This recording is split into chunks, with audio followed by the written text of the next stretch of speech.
Hello,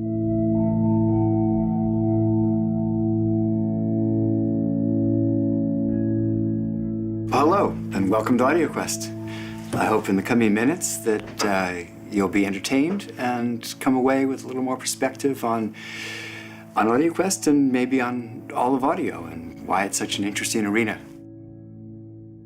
Before we start showing you around AudioQuest and letting you meet some of the amazing people that make AudioQuest possible, I want to take just a few seconds, or more than a few, to try to set a bit of a context of the world in which we operate, the world of audio. Every single piece matters. Every cable, every connection, every amplifier, speaker. It doesn't matter what else is in the system. When you cause less damage with any one piece, the result would be better sounding music, audio at the other end of the system. It's common to refer to all differences in audio as being amplitude or volume related. So if the high frequencies are obnoxious, it's natural to think that the high frequencies have been boosted in some ways. Or if you can't really hear the detail and a not so good audio system, you can't tell the room and the sound of the fingers touching the guitar string, or fine details are lost, it's tempting to think, oh, the treble has been turned down.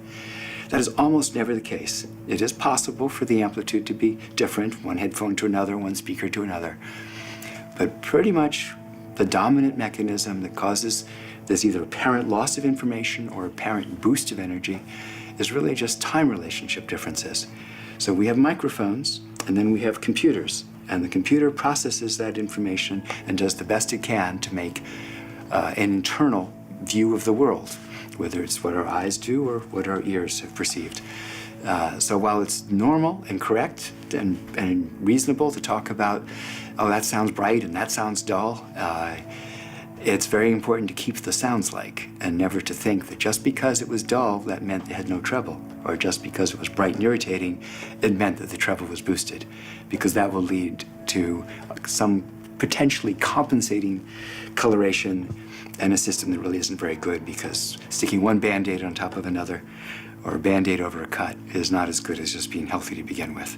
First comes an understanding of the joy of audio and how to get there, and at the end of the process comes what are the pieces you need to actually make it happen, and cable is an important one, and a few other toys that you'll learn about that we're working on.